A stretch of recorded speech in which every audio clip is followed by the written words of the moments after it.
You got any injury updates for us, Sean, over the first 2 days? No, I think we've been, about the same as we started. Nothing significant at this point. So. And just your thoughts on bringing Isabella in? What's the move there? Well, he's a little bit of a veteran player. I think he's been in the league around 3 years, and he's got speed, and we'll see. Speed's important, and we tried to add speed this off season, and he'll add to the mix in there. You going with pads today? Nah. No. One more day here. How's I know it's early 3 days, but can you give us how's Torrence fitting in, looking? Is he getting it? Can you just kind of give us a quick update on him? Yeah, I'll do the best I can. Again, it hasn't been in pads, and you're talking about an offensive lineman here, so. But he's into it. He's tracking, and on schedule at this point. It's early, but he's working hard. Some of the defensive players have talked about just the different looks the offense has shown between preset motion and different guys out there with Kincaid and Hyde and Sherfield. Just what have you seen from the offense as far as maybe a difference from last year? Yeah, every team's different every year, right? So when you've got different personnel, you want to put them in position to be successful and use them to their strengths, and that's really what we're trying to do and learn right now. So that we evaluate each player and what he does best and then put them in those positions. And really our job is to build a system around the strengths of the players. So really that's what we're evaluating in these early days right now.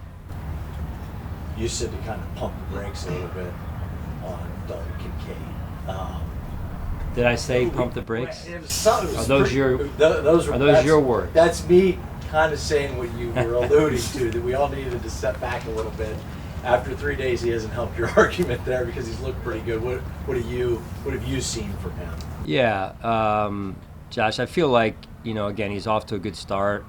We opened up that first day with a red zone day, which we normally do, and he was productive down there. Again, he's still a rookie, right? So he's working hard to learn the playbook, learn the nuances of the playbook, get on the same page with Josh. All those things take time, and it takes reps. Bless you. And then, the other piece is the blocking piece that'll be on display when we put the pads on tomorrow here. Does that seem like it needs work? I'm sorry? Is that the part that maybe needs the most work? Well, I don't know. We haven't seen it yet, so we're not able to do that until tomorrow. So I think we'll get a better feel tomorrow as to what that looks like. Sean, for the most part, you guys have been pretty hesitant to give a huge role to rookies throughout the time you've been here. What boxes kind of need to be checked in order for that role to be a little bit bigger than what you normally go through in a year? Yeah, you got to earn it, just like everybody else. But when you're a rookie, that it just takes a little bit more time to earn that, and it's not intentionally that we do that. It's just the major thing is trust. You're giving someone the keys to the kingdom, so to speak, and the players around them more than anything have to trust them that they're going to execute and be where they're supposed to be when they're supposed to be there, as it relates to, in this case, a receiver or a tight end. And but overall, just you want, that's part of what, when you're a rookie, you want to do is endear yourself to your teammates by doing your job and doing it on a consistent basis. When it comes to Micah and Jordan, how rare and valuable is it to have those two guys together for so long in this essentially what is the same defense? Yeah, we were kind of joking around, talking the other day. I think I pointed out that Lorenzo was here, and Lorenzo, one of the guys, along with many others that helped us get this thing going a few years ago, and Micah quickly pointed out after the fact that he and Jordan were here then as well, and they feel like maybe I'll be saying the same thing about them at some point, which is true. They've been big-time catalysts for what we've done and the success that we've experienced when we got this thing going in 2017. And to have them, Jordan's contract situation was up in the air a year ago, and then Micah he didn't know if he was going to play again after the neck injury. What is it like for you to have this team to have them back together again for at least one more year? Right. Again, I'll forever be indebted to those guys, and they've handled themselves with class. They're leaders on our football team because of the way that they've handled themselves, and they're passionate about the game, regardless if it's here or not. They're passionate about football. They're passionate about being the best that they can be on the field and off the field, and it's been a joy to watch them grow as men, and and how they've handled their families and life at home. Sean, you talked once. Go ahead. What type of player in person is Kingsley Jonathan? He has an interesting story, being born and raised in Nigeria and then coming over to the United States. He makes a lot of sacrifices in order to try and make a dream of making an NFL roster come true. Right. Pretty, I don't want to say unique, but different story for sure. But a lot of these guys too, I would say, Maddie, there's a lot, these guys are real people, they're human beings, right? And they put a lot on the line when they go out there on that field every day. And sometimes we take that for granted. They play with pain, they sacrifice things at home to be here.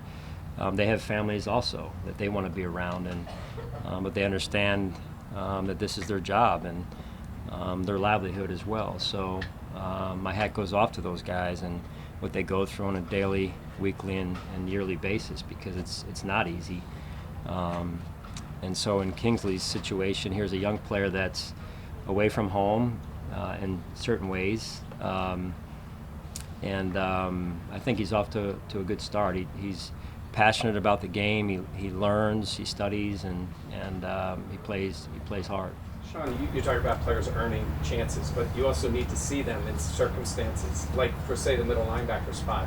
Is that all on an earned basis to get snaps in these practices, or is it a combination of that and maybe you have a plan as how you get to see everybody who's getting their shot? Yeah, we start that way, Mike, with a plan, and then from there it's, we want to be able to stay consistent, and I think that's important, as much as we can for as long as we can to stay consistent. After that, it's earned. If you take advantage of the opportunities you're given, you'll get more.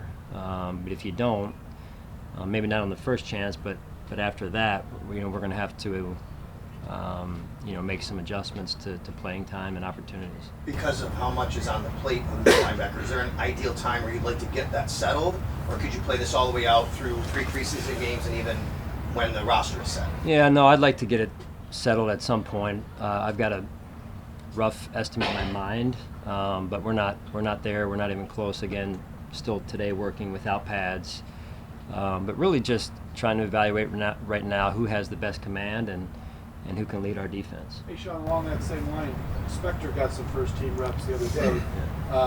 That's the guy that everyone's not really paying attention to. I mean, everyone's looking at Dotson, maybe AJ. Can you maybe give us a little thought on Spector, a 7th-round pick? Yeah, I mean, last year he did some good things for us, mostly on special teams.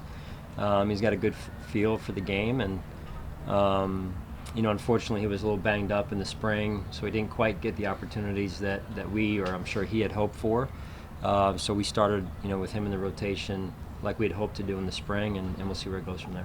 So I think it was Poyer said he was really impressed by the kid, the way he moves in space and all that. Is that one of the things that attracts you to him? His athleticism maybe in that spot? I think a good overall football player, right, in any capacity. So, again, we'll see where it goes from here. Sean, we've talked a lot about with that linebacker spot, needing to see the pads on and all that for that competition, but the less tangible part is that communication, understanding the defense. How do you measure that? Like, what are you looking for when you're trying to gauge, like, he's got the defense down, he's got the commands, like, what are you looking for? Yeah, like I mentioned a few minutes ago, it's command of the defense, right, and knowing one's job, being able to tell other people what their job is, and when you see a bad alignment formationally, whatever it is, to get that straightened out, all before the snap of the ball. And then the leadership piece is evaluated as well, because it's a position that comes with a great amount of leadership in the job description. So voice inflection, command, leading by example, being able to tell somebody the truth when they're not doing what we need them to do, and it's really a coach on the field in a lot of ways, but hopefully a lot more talented than the coach sitting on the sideline. Do you ever talk to like the veteran? I mean, just because there's a younger guy going into that spot, do you talk to like the Micahs and the Jordans to see like what they're seeing, like because they're the ones like kind of having that communication, or is it more like what the coaches are seeing? Try and factor in as much as I can, get as many opinions on it as I can, because that is important that the guys that are out there around that player trust that player, and getting their opinion is important to me. Ultimately, obviously, I'll have the final say on it. There's always a significance of going into pads. When it comes to DeMar, is there an extra significance to that, given what he's gone through, and really hasn't put pads on since what happened? Extra significance to DeMar going into putting the pads on tomorrow and just taking that next step in his progression. What do you make of that, and what might you look for from him, or what do you make of that, I guess? Yeah, I think awareness is important, right? You've got X amount of guys out here, and then you have DeMar in there as well, and trying to make it as normal as possible, but also understanding it may not be quite as normal as we'd want it to be. So because of what's in the past. So, but like I said before, we're going to support him through this, and to this point, he's done a phenomenal job, just taking it one day at a time. Sean, I know the sample size is kind of small right now, but just your takeaways from Puna Ford, how he's getting assimilated to that room, and kind of what are your takeaways, what's kind of showing up to you so far on him? Yeah, he's done a really good job. He doesn't say much. He's a pretty quiet young man, but I respect that when people just let their actions speak. And he knows the defense, and he's learned the defense in a short amount of time being with us. I think we added him somewhere in the spring when we were on the LTAs, obviously, but mid-spring overall. So I have a lot of respect for him and his game. Poyer has talked a lot this offseason about time on task and the reps and how much that helped him just get comfortable with what you're asking him to do. What's been your impressions of how he's come in and kind of transitioned from the spring and now here in early in the training? Yeah, I think that's going to be an interesting position to watch, is that corner position, and it's a question that we have to get answered. I think Poyer is doing some good things, as well as Christian, Dane. So I think that battle will continue, and I'm excited to watch it unfold. A few days ago, there was a time of practice when Tre'Davious was down on his knees and he was looking straight up to his feet. Seems pretty confident in that knee. Where do you see him on the timeline as getting back to being that elite shutdown quarterback? Yeah, I mean, we all know, even though I don't think any of us are doctors, myself for sure, I'm not a doctor, the first year coming off an ACL is, for as long as I've been around it, is, there's going to be challenges, and my hat goes off to Trey and the way he pushed through those, because it's a mental challenge sometimes as much as a physical challenge in terms of just the resiliency it takes to day after day after day not only get yourself ready to play, but also rehab, continue to rehab your knee. And he's been steadfast in his approach, and I would say that continued through spring, and then really in the time off between spring and even now, I've seen progress, and that's due to his hard work. Sean, how about Shane Ray? What are your impressions of his performance early in camp? Yeah, I love his energy. I think he's got good juice. I think he's got understanding of the defense as well, especially being he's only been with us a few months here now, and it seems like he loves to play, which is admirable.